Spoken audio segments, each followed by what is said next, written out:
Bert Oliva's Mastermind Circle.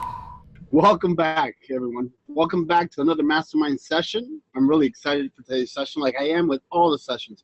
Before I get started, I want to first of all thank you. Thank every one of you that are members and have been with me from the beginning. We now have over 35 hours of content, which includes sessions like these, the ones you're about to go to today, and interviews with some of the greatest people out there, the authors, actors, and all bunch of great stuff. And we have some new interviews coming our way. I just need to apologize because I've been doing a lot of traveling, and usually this time of the year is when we get really busy, but we're working on it. We're working on some powerful speakers we're going to be bringing in soon, so stay tuned for that. Also, I want to take this moment to thank and welcome all the new guests that we have and all the new members. We have had an influx of members lately, and I know that a lot of those members are here because of you, because you've been helping us promote and share and tell people your experiences, and because of that is why these people are coming into Mastermind. So the community is growing. We're bonding together. We're getting business from each other. We're interviewing each other. I mean, this is a powerful thing. This is what it's all about. So I'm really excited, and I want to get ready. So for those of you who are not new, you know what I'm about to do. For the new ones, what I'm doing is I'm going to put up a video, which takes a few minutes, and I'll tell you a little bit more about what we do, who I am, and all that sexy stuff. Here we go. Bert Oliva is an international orator. He speaks around the world about his experiences and teaches humanology, the scientific study of human potential. He has enchanted audiences all over the world, showing them the power of mind over matter. He's one of the most talented speakers out here, and I highly recommend him to any type of. The more prepared you are, the luckier you'll be. He is the world-renowned authority on leadership and human behavior. Mr. Bert Oliva. Bert Oliva! He's considered the voice of inspiration and motivation. Today he'll pass his knowledge on to all of us. For over 2 decades, Bert Oliva has touched the lives of hundreds of thousands of people. Bert has a dedicated social media following and an impressive online influence few possess, enabling him to communicate with audiences he has touched near and far. I think he's one of the greatest motivators out there. The thing I love about Bert is he's on stage and he gives his heart every single time. He has developed many programs, recorded audio CDs, and written books, all of which to help those ranging from individuals to corporate and Fortune 500 companies. He has dedicated his life to speaking all over the globe and met some of the most influential and powerful people in the world. Okay, let's go. He has also coached highly successful business executives and politicians. Normally seen as impossible. I believed it and I did it. An infectious motivator. So get ready to learn tools that will help you tap into your potential. Pay attention, this is real stuff. Get ready to have an experience you won't soon forget. Please help me welcome Bert Oliva.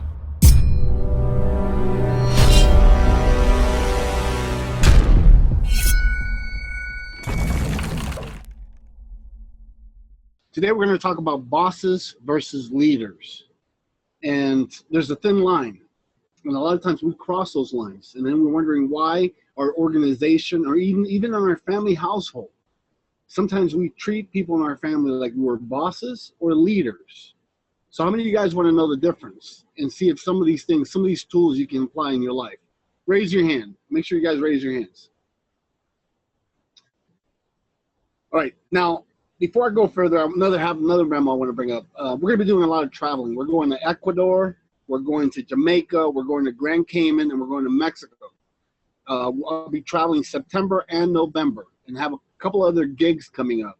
So stay tuned, guys, because if you know anyone in those cities or states or countries, anywhere that I'm going to be at, make sure to connect us. You never know. I love meeting people, and that's what we do. That's why we do what we do, is to connect with more people, the more people that we can around the world. So just keeping in mind, letting you guys know what we're doing. A lot of the stuff that's not even out there on the internet yet, you guys hear it first. You know why? Because you're in my mastermind group. You guys get to hear a lot of the stuff before everybody else does. So anyways, let's talk about bosses versus leaders. And then we're going to bring Lisa up to do her 5-minute presentation. I'm really excited about that. Okay, well, here we go. Let me see, here we go. Are you a boss or a leader? Now, if you know hip-hop terms, I'm a boss, right? But are you a boss or a leader? And let me break it down for you. A boss, a person in charge of a worker or organization. A leader, a person who leads or commands a group, organization, or a country. Now, they can both do the same thing.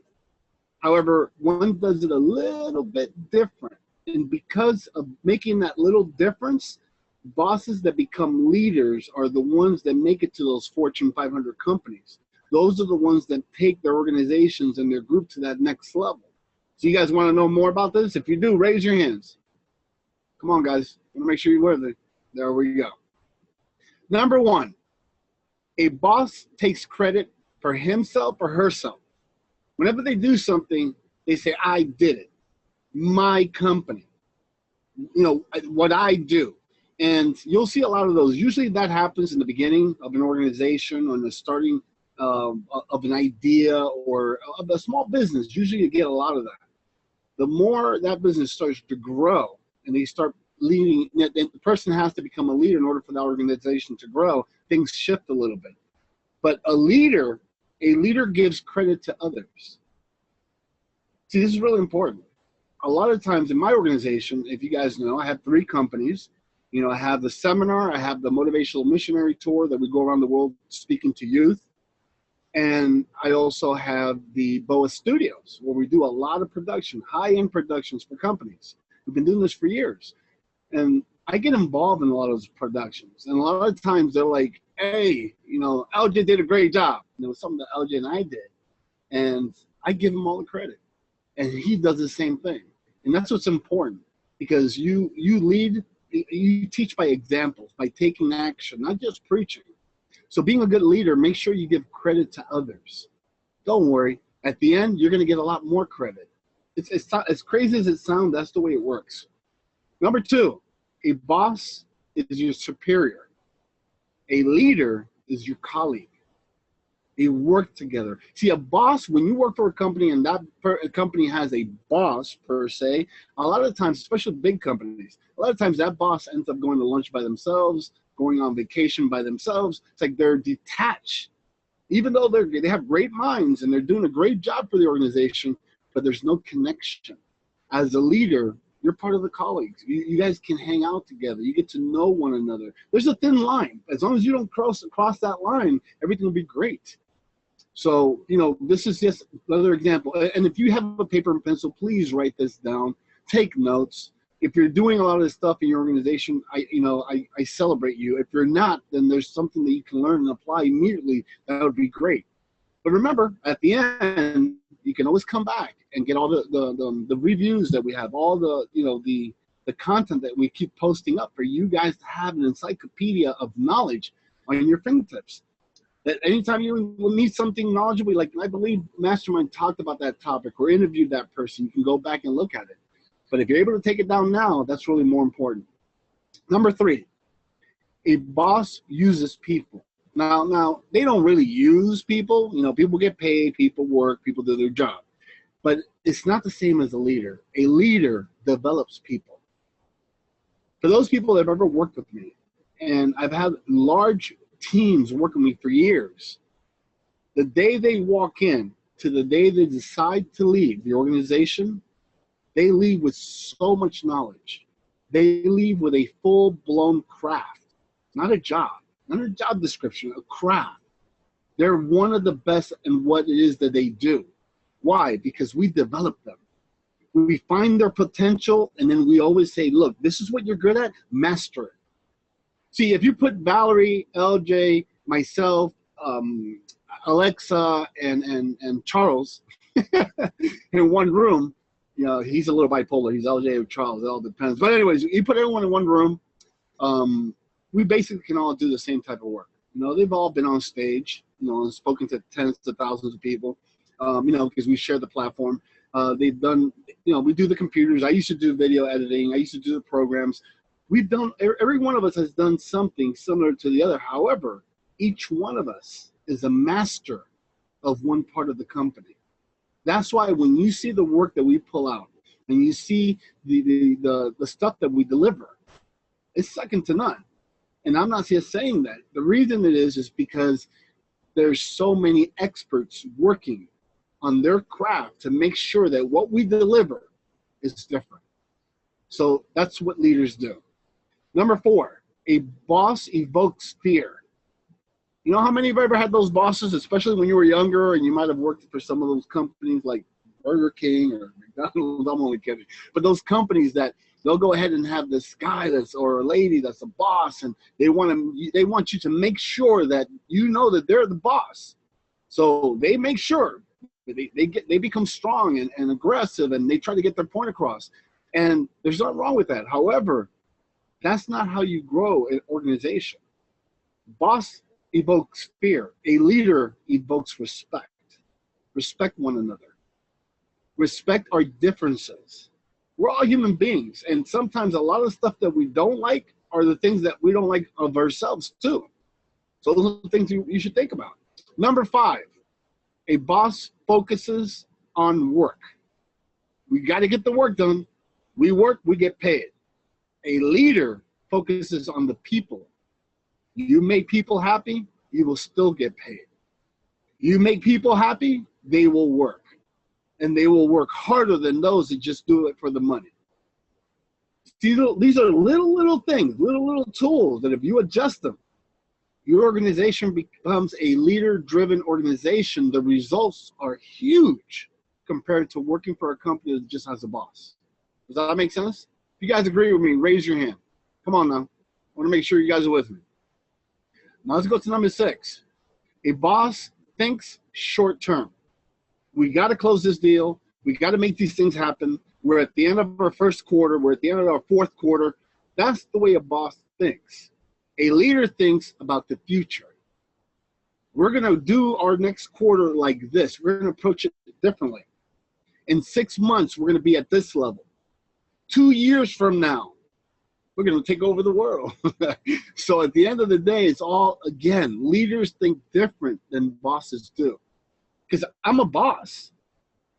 I am a boss. I've worked as a boss for over 20, more than that, for over like 30 years. However, in the process, I took a lot of leadership training techniques and tools, and I went to seminars and I studied, and I mastered that craft. And I realized that I've worked a lot less today in the past 7, 8 years that I did when I was only thinking to work like a boss. And I transitioned to work like a leader. And you'll see the results. And this is why one of the biggest programs that we have today, in fact, the one that we're doing in Ecuador has to do with leadership building. The one that we're doing in Jamaica is about leadership building also. There's such a need for people to understand the difference. And we really think that we can provide that for them. Number 7, a boss is impersonal. A leader is compassionate. Boss says, you have problems? Solve it. A leader says, you have problems? Come on, tell me. Let's work on it together. Let's find a solution. A leader doesn't have problems. They have situations or circumstances, and they look at it differently. They don't look at things with problems, because as long as you have a situation or a circumstance that came up, all those things have solutions. But the word problem itself stops you from finding solutions. So I hope that these 7 techniques were really good, and you can actually see yourself in some of them. I mean, this one, number 7, was one of the hardest ones for me. You know, I'm all about taking action and making things happen. So to me, being compassionate took me a while, but I figured it out. And I saw that once I figured it out, the results I got out of it were amazing. So there's something for you to think about. Which one are you weakest at that you can work on? That's what some of these tools are for. But I'm going to give you how to move from a boss to a leader, 7 steps. You guys want to see them? Raise your hand if you want to see them. Come on now. There we go. Now, before I go on with this, at the end of this presentation I'm about to give you, the 7 techniques, if you have any questions that you want to ask, please ask Valerie. Press the Q&A button and ask her now. That way I can put you up on the queue right before we come up with Lisa's story. If not, then we'll just keep going. You guys are with me? Good. So if you have a question, don't wait till I'm done. Start asking the question now so she can put you on the queue. How to move from a boss to a leader. Love people. I say that all the time. I'm in this business, and I do this business so much so because I love people. I really do. I love the way they are. I love where they came from. I want to know all about them.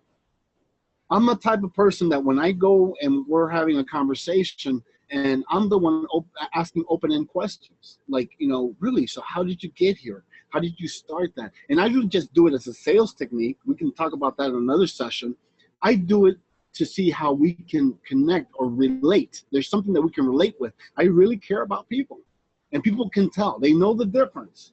When people try to fake that they really care about someone, and they actually do care about someone. So number one, love people.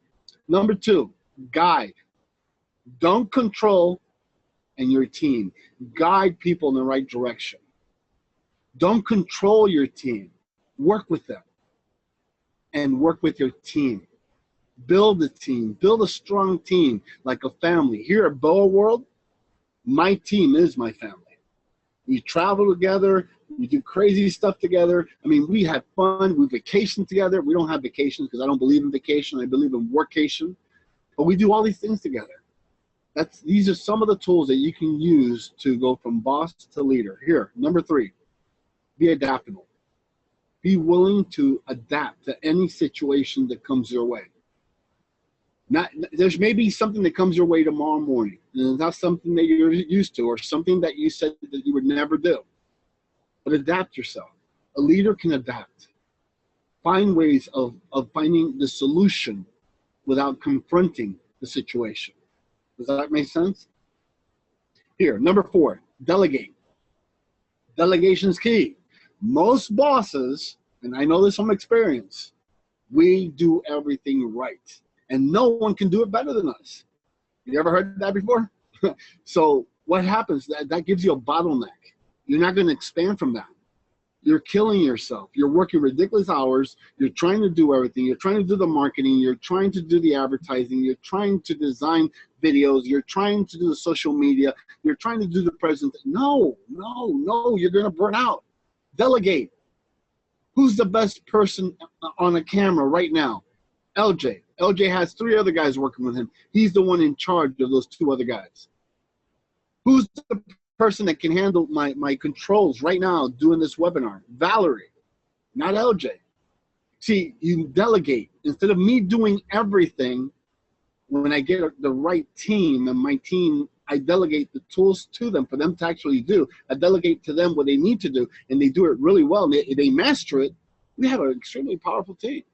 So that's one of the things as leaders we need to understand. We need to learn how to delegate. That's a whole session that we need to go through to talk about that, because a lot of our egos get involved every now and then. And there will be mistake made.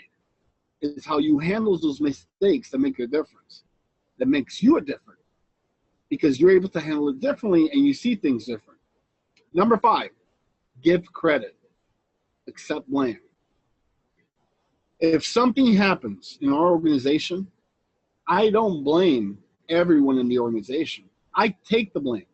In fact, the customer probably has never even spoken to me because it's not that easy to get me on the phone. But at the end of the day, I take the blame. Why? Because it's my company. And I give credit to my team for doing their best to making sure that can you solve the problem?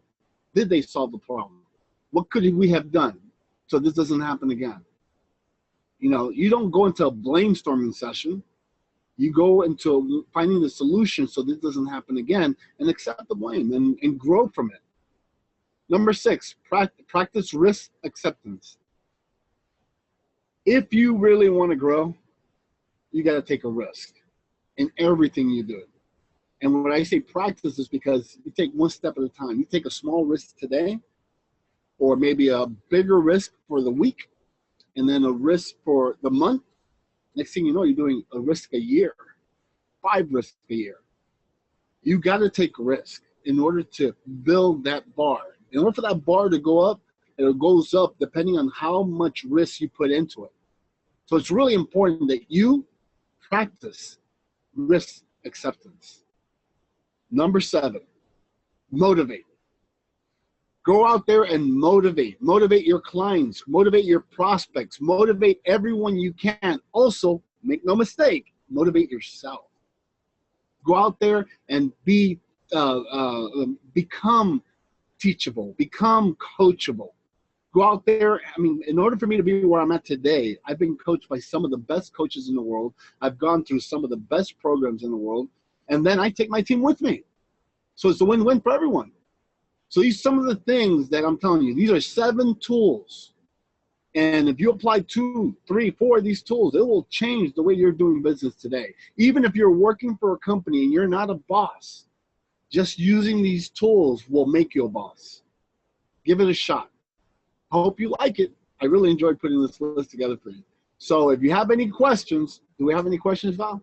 Okay, we have a couple of questions coming up. And then after that, we're going to have Lisa for the 5-minute presentation. When you're dealing with someone else at the same level, let's just say that we're at the same level, and they're a leader and you're a leader. At the end of the day, if they haven't done a lot of the things that are here, they're going to lack. And the one that has most of these tools applied and have practiced them, they're the ones that are going to come on top. And the other leader will know. And they're not going to feel like you surpassed them or anything. They're going to learn. See, a lot of people will respect your knowledge more than your attitude. You could be 6'5", 6'2", like myself, 265 pounds, you know, a big guy. I'm a big guy. Look, a football player. And I can have a guy that's 5'10". And if I see that they know their stuff, I'll sit down and listen. So it's not about your size. It's really about your knowledge. The more knowledgeable you become in what it is that you do, even leaders will bow down and try to learn from you. Does that make sense? Well, see, you shouldn't be bouncing back and forth as a boss or a leader.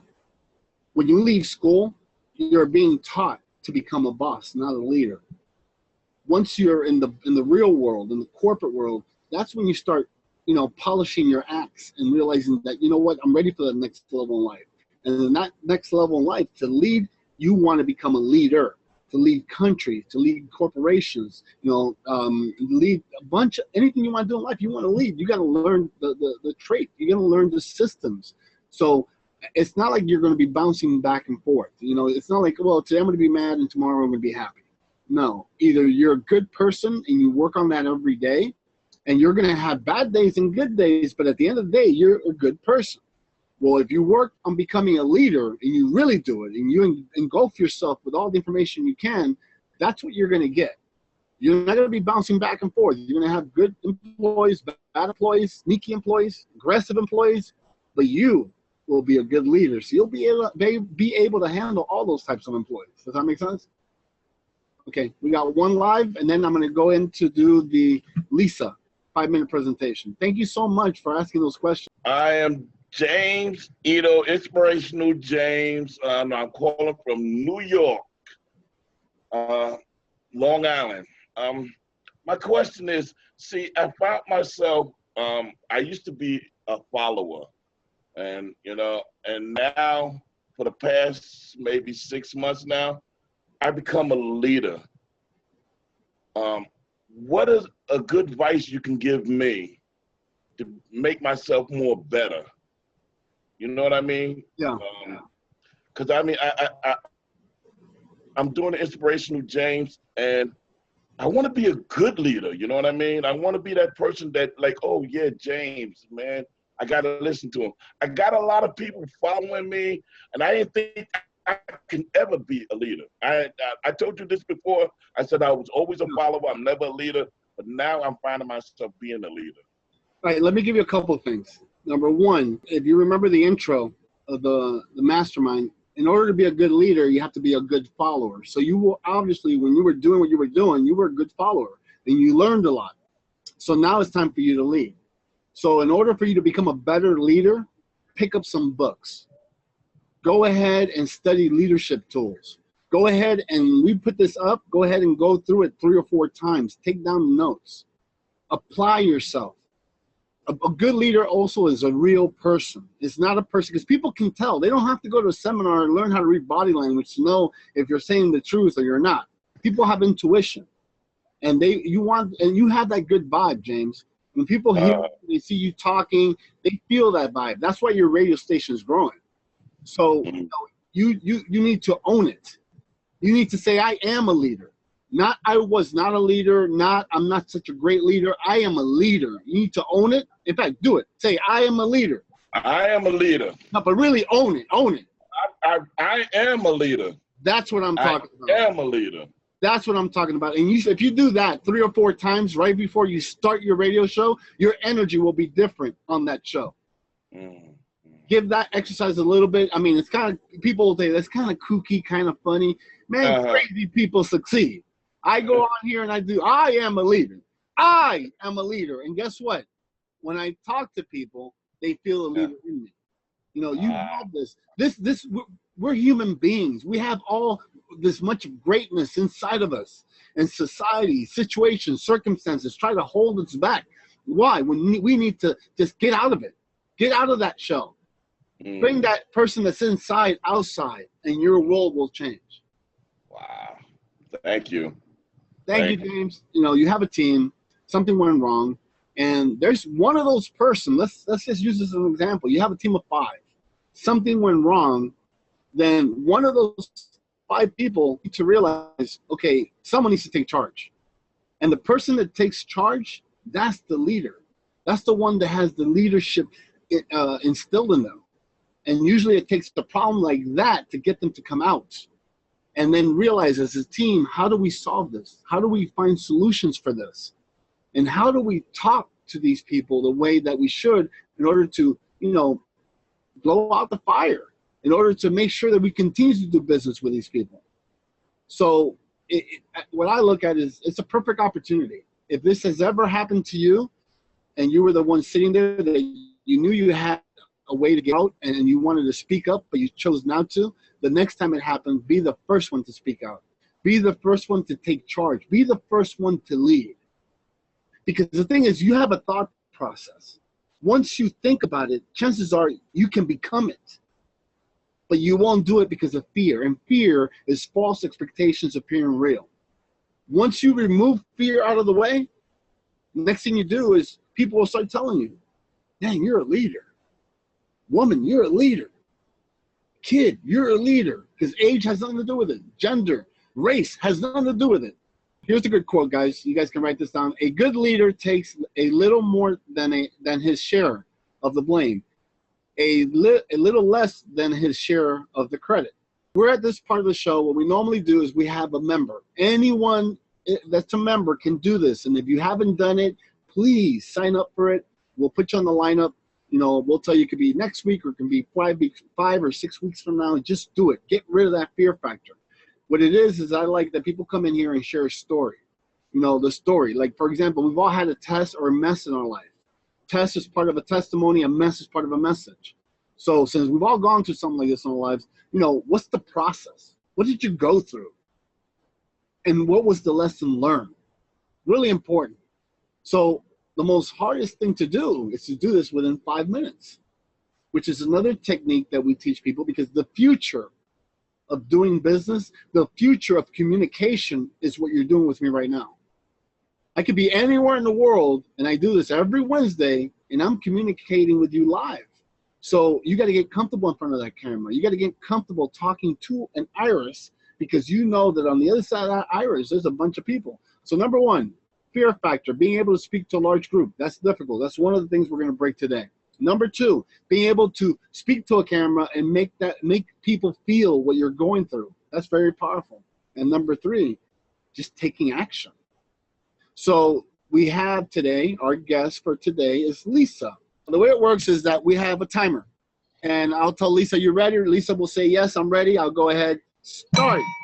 The bell will ring. She has 5 minutes. At the end of 4 minutes, another bell will come out, telling her that she has 1 minute left, and then the third ring means she's done.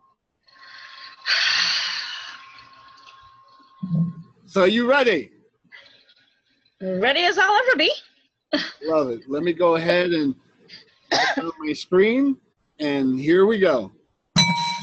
Hey guys, my name is Lisa Moran Ito. I am originally from Brooklyn, New York, but I live in Long Island, New York now. I'm just going to briefly tell you a little bit about me. Years ago, I got married when I was young and I had 2 children. The person that I was married to was an abusive person. He was very abusive, mentally, physically. It was just bad. And I stayed with him and was married to him for 17 years because I figured that, you know, my children needed a dad in their life because he didn't have a dad. I learned the hard way that they didn't really need a father in their life that way, seeing their mom get beat up all the time and bruises and everything, me going to work that way. So a year after he went to jail and they got him out, and they said that he'd have to take anger management classes for 1 year. He did awesome for the whole year. As soon as that year was over, he went back to his same way. I said enough. I moved back. I lived in Vegas at the time. I moved back to New York with my 2 kids, traveled all across the country to move back to Vegas, from Vegas to New York. I lived with my mom for a while, and then my mom had passed away. It was hard for me because I didn't know where to go from there and how to handle my life because I lived with him for 17 years. He ran everything. I mean, we did everything together. We bought a house with everything, but it was joint. I didn't know how to do anything on my own. I had to learn how to do all of this on my own. I had to get a job. I had to get another job and live out in New York. I had to survive out here. I did that. When my mom passed away, which was the most important person in my life at that point, I lost my life again. It was like everything was just taken away again. Then a year and a half later, I met someone, but he was an alcoholic. I was with someone for almost 6 years, and then he passed away. And I said, that's it. I'm not going to deal with it anymore. I don't want to be with anyone. I don't want to go through all the heartache, the pain, and anything like that anymore. I just had to move on and get through everything that I did. So I'm going to say almost 6 months later, I was on the computer system and I was playing games, and I was on this site. And it was a person that answered, it was a questions and game. You could play games and answer questions, ask questions and answer them. So I did.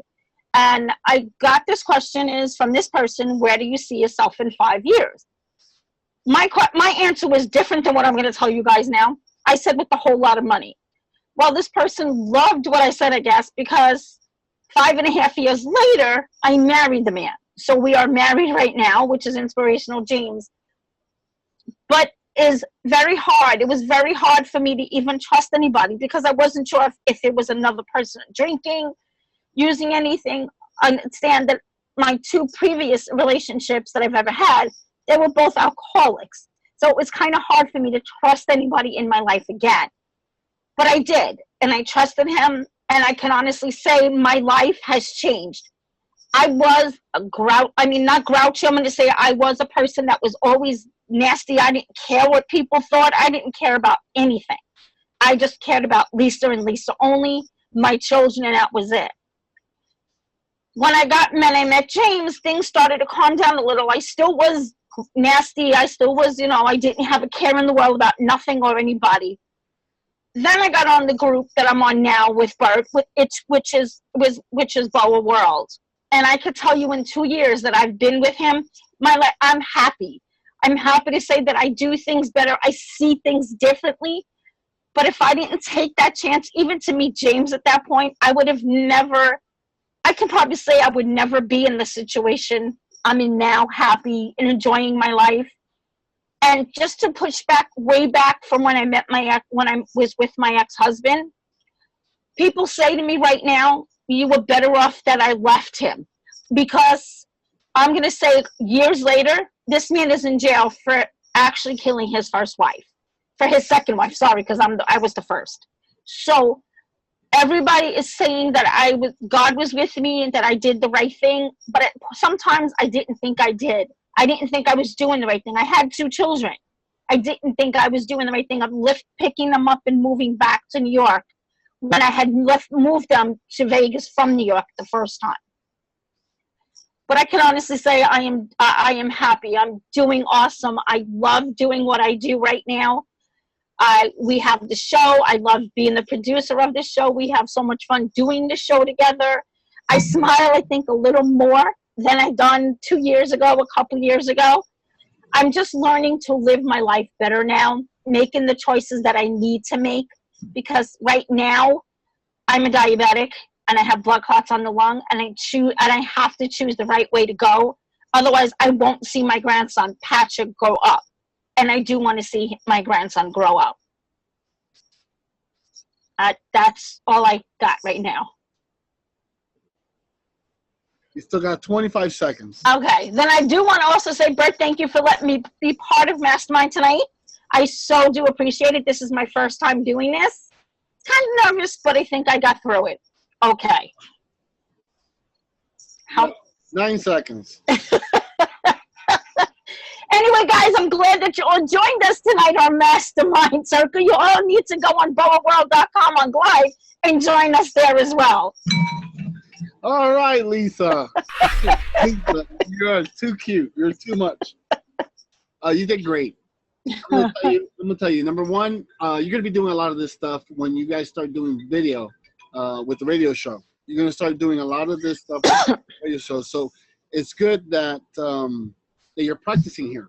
The only thing I would have done is I would have had my notes. You should have had notes written out so you had your bullet points, and I would have practiced it at least 4 or 5 times. I learned from Zig Ziglar a while back. He said, Bert, you got to practice your speech at least 1,000 times. I thought he was playing. But no, it's something, remember, it's your calling card. It's your 15 minutes of fame. So, and let me tell you, the hardest speech ever is a 5-minute speech. And I felt the connection with you. You looked in our eyes. You were sincere. You were open. I love all that stuff. You know, you shared something private that most people will never share. And all that means a lot, you know, and I really thank you for being part of BOWA. And my pleasure. Because let me tell you, BOWA has helped you a lot. And I thank everyone that's a part of what it is that I do and all these other groups, Glide and everything. But, you know, you've seen a lot of people come and go. Mm-hmm. If you really want to make a change in your life and you come to one of our groups, it will happen. But you got to put in your time. So I thank you for giving me, you know, the credit, but I have to give you double the credit. Because the reason that you and James and some of the other ones that are in here that have done massive changes in a short period of time, because, you know, 3 years, 5 years, 6 months, that's still a short period of time. It's because you guys have wanted it. You guys do the exercises. You know, you're here in front of a lot of people right now sharing your story. So I'm really, really excited. It's really awesome. You did great. I don't want to know how many are there. Don't even tell me. Well, let me go ahead. We're going to open up the line. So everyone that wants to ask her a question, please press the Q&A button and get Valerie to line you up so the questions can come in. But before that, I got a couple of questions myself. Oh, Lord. Lisa, it wasn't easy. I mean, I know you for a while, and I had no idea that you had a husband, a fiance, and then James. And you had children in the process, and I met your children. They're beautiful children. They're great. Your grandkid is one of my favorite little buddies, you know. And it's just amazing, you know, that you were a strong woman. You held on to what your belief system long enough to find the right person. How did you do that? Like I said, it wasn't easy. I mean, after my ex-husband and I left and I moved back to New York, I was like, nah, I don't want to go through that. I was married to him for 17 years. And till this day, if he didn't do what he'd done this whole 17 years of our marriage, I would be married to him for 30. My daughter's going to be 33. I would have been married 33 years. Wow. But I needed to decide how to change it because I didn't want my kids. Now, you, like you said, you've seen my kids. You've seen Sean. He was witnessing a lot of it. And it came to a point where my son was going to go head to head with his father. And Sean was at that point was an orange stripe in karate. And I knew my son is just like me. He's got the attitude and the tough just like me. And I didn't want to see my son get hurt. So I needed to take everybody out of the equation. I need to pack up my kids and take them out of that equation, even though it was their father. That's good, Lisa. You did a great job. Well, we have 3 people here who want to ask questions. Let's go ahead. The first one is? Okay, one is Mr. Ito. He cannot ask a question. We agreed to that. You know, this is when they try to get you back. My name is Elia Cristina. And I'm calling from Miami, Florida. Hi, Aaliyah. Hi, Lisa. How are you? I'm good. How are you? Fine, thank you. I Good. just wanted to ask you about your kids. How did they take the move? It was hard because they had physically, I had to pack them up and leave New York at one point to go to Vegas. So that was hard. Them moving from New York, where they were born and raised in Brooklyn, and had all their friends, and moved to another city, another state, totally. And then we were there for 5.5 years. I lived there for 5.5 years. And then again, I had to uproot them from the place that they called home for 5 years and move them back to Brooklyn. So it was hard. They really had a hard time with it, but they adjusted because they still had friends and family that lived in Brooklyn. My parents lived there. Well, at the time it was my mom. My dad had passed away when I had moved my first year in Las Vegas. But they had my mom, they had my brothers, and they had family. So it was a little easier coming back home than leaving it and not going anywhere. When we moved to Vegas, we really didn't know anybody then. That's good. I'm glad they took it well. Yeah, they did. And I'm so glad that they did take it well, because I was worried about that point, how they would adjust again, coming back home. Okay, Lisa, thank you. Thank you. Question, Leah. Thank you for showing up. My name is Charles Poland, and I'm calling from Miami, Florida. How you doing, Lisa? How are you, LJ? I'm doing great. Good. I want to first say I am so proud of you to hear your message, and Thank you. I love it, so I'm very proud of you, first of all. Thank you. I have a question for you. So out of all these traumatic situations, you'd say, so many times you felt like you just lost everything. What did you have to kind of let go of in order to finally break the mold and trust someone again, which is your current husband, which is James? Yes. My pride, because I didn't want to see the person that was before James was an alcoholic. What happened was when he physically passed away, he stopped drinking October 1st, and 25 days later, he passed away because he was drinking for 30-something years. So he just stopped cold turkey. And I didn't want to be with anybody else that was like that, because I couldn't deal with that person dying, because that person died in my arms. So I couldn't deal with that.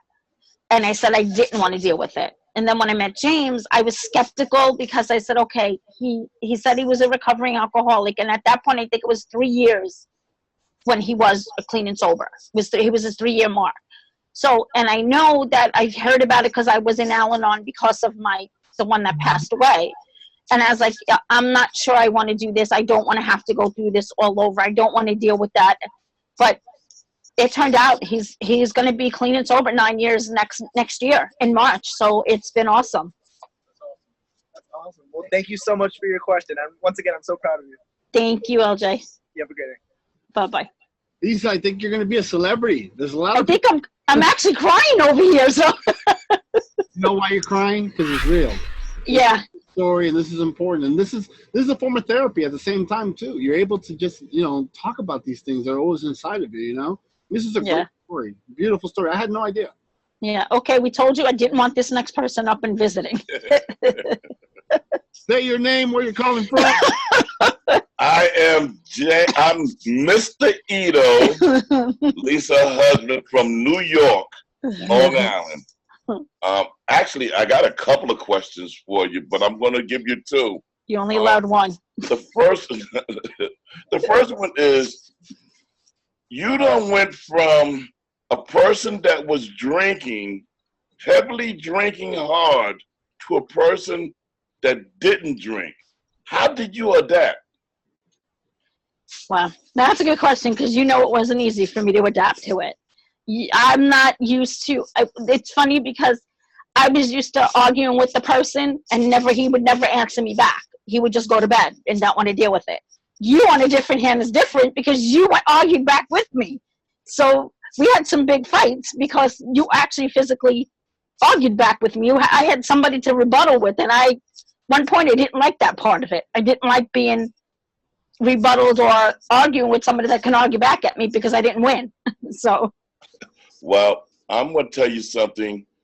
And I want everybody to know, I love you. You made a big, big change. And the things I see in you, I seen it in you before you even seen it in yourself. Because I knew your story. I know you. You're loud, but you're lovely. You're kind in heart because you're an inspirational, James. And my next question is, it's been over 5 years. Where's all that money you're supposed to have? I want my money. Lisa, you did good. I love you, sweetie. Thank you, baby. You really did good. That was great. That was great. Oh my God, I can't. That's beautiful, James. If you knew how I answered it on the questions, you would have. I'll tell you that later, Bert, because you already know how I answered them. Oh Lord. More people I want to ask a question, Lisa. This is great. Oh wow. This was awesome. You brought tears to my eyes. I mean, I know, I'm crying. I can't. Seeing the sincerity, seeing, it's beautiful. This is a beautiful. Yeah. Okay, no one else can make me cry tonight, please. Good evening. Oh Lord. Anthony, Coach Anthony from Teach Them Younger, calling from Orlando, Florida. Really, Lisa, I have to commend you. It took a lot of guts to come out here and just give your story and talk open and honestly about some of the things that happened to you in your past. It's always tough. I've done it a couple times here, and it's tough to keep your composure when you're talking about something that's so emotional. And I've done it when I came on here and spoke about my cancer. It was very difficult for me to talk about. So I understand what you're going through right now and the emotions that you feel when you start talking about these things. So again, I commend you for doing it. Thank you. Awesome to hear. Really, my question is that, so you took this big step into jumping out there and just making a decision on, I'm going to make this move for me and my family, and I'm going back to New York without you, and I'm moving forward. Was there an event that occurred that caused that to happen? Because that's a huge jump, right? You stuck around for so long dealing with it, right? And then all of a sudden you just said, all right, that's it. I'm drawing a line in the sand. I'm out. What happened? What occurred that made you draw the line in the sand and say, I'm gone? Well, remember when I said that after a year, he had to go to anger management for a year? That was a court order because I did have him arrested. And the court order was that he had to go to anger management for 1 year. Well, he did that whole year. He was fine because if he didn't, he would go back to jail. And that was the only time he was ever in jail. He was never in jail the 17 years I was married. But when after that year was done and he got that certificate, showed the judge and all of that, that was it. He just went back to his old ways. And that one time he got drunk and we were talking and he didn't like what I said.